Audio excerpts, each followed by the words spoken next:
Om Shri Sai Ram. Offering my humble pranams at the divine lotus feet of our beloved Bhagwan. Respected Director Sir, faculty members, research scholars, and my dear brothers. A loving Sai Ram to one and all present here. Bismillah Khan, one of the most well-known and renowned Shanghai players who represented India at an international level, was once told by his students to build a music school in America. However, Khan sir politely refused and told him that he wouldn't get the ambience of the holy Ganga and Banaras in America. Khan sir's attachment towards his hometown was so great that he mentioned about it in every possible interview of his. So in this context, we have Brother Tirtharaj Pal from first year B.A. who will be sharing a similar experience on the topic regarding roots and upbringing. Brother hails from Malda district of West Bengal and is an aspiring writer and poet in Bengali and English language. He has shown increasing interest and enthusiasm in chess and table tennis. So with these few words, please help me in welcoming Brother Tirtharaj Pal.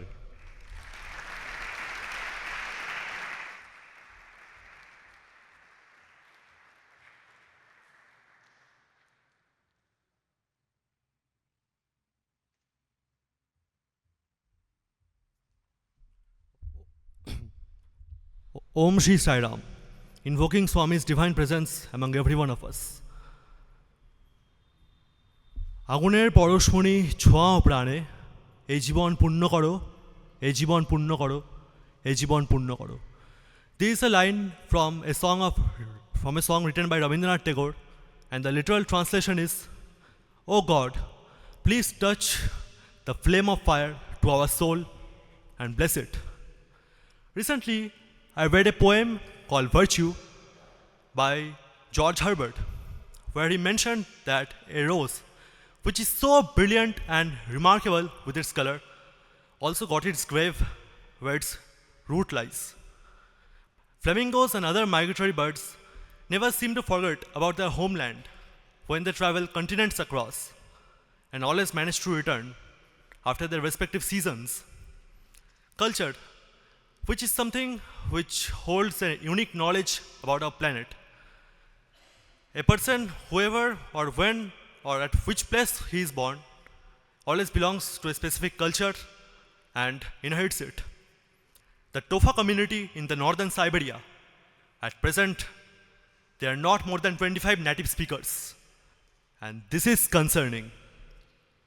Concerning because when a culture is lost, much is lost. A unique language from our planet, a treasury of poetry and myths, and a window into the working of human minds and brain. I am from Malda. Probably 90% of you wouldn't have heard about the name. And it's quite obvious, because our town at present held zero significance to be recalled. But back in the time, in the 6th century, things were not the same. Goura, which is the ancient name of our town Malda, used to be the capital of modern-day Bengal, including Bangladesh, Bihar and Odisha. The founder of the Goura dynasty is King Shashanka, who was supposedly believed to have helped King Harshavardhana with 600 elephants in the Battle of Narmada. After the decline of Goura Empire, there was the Pala Empire, which was founded by King Gopala, and that empire extended from Bengal to the modern-day Assam, till the borders of Assam. And later, the Pala Empire was invaded by King Rajendra Chola of Chola dynasty. Now this made me remember, maybe in the year of 2005 or 6, an excavation was conducted by the Archaeological Survey of India, ASI, where many idols of Lord Narayana with South Indian architecture were found in the outskirts of our town. And that point, we were able to connect all the dots. Back when I was small, when relatives from faraway places came in our house, my father used to take them to the excavating sites, and I went there many times since I was small. And as I grew up, I got bored as I went there for multiple times, but I never studied the place for once. One day, an information board regarding the dead remains of a fort or a palace caught my attention. And that point, I got goosebumps when I first read about that. Because I was able to see the dead remains, the bricks distorted in front of my view, in front of my vision, and I was able to read that what once the place was. That time I got goosebumps, and I got very much interested in the history of my town, and I eager for my parents to listen to the stories, and I told my parents to relate the stories about what they knew to me. That point of time, as days went by, I also got interested in the works of many postmodernist and metamodernist writers, which included artists, and I got also a keen interest in history and literature. That time, Swami's discourse also inspired me a lot, as I noticed that in every of his discourse, he always gave in Telugu and never switched away from his mother tongue. Instead, he always used an English translator. That thing inspired me a lot. He never switched away from his mother tongue or his motherland. After that, maybe in the lockdown of 2020 or 2021, I got very much politically active and read about the life of many great leaders like Lal Bahadur Shastri, Che Guevara, Vladimir Lenin, Manavendra Roy, and many more. And after that, I thought that how does it even matter? Because what's the point of taking pride in something which you have left far behind? And currently, the condition is totally opposite. This made me frustrated, and I picked up my pen and bled ink in the form of protest articles in some local Bengali magazines. I wrote about our current political instability in our state and the sad reality of Bengal.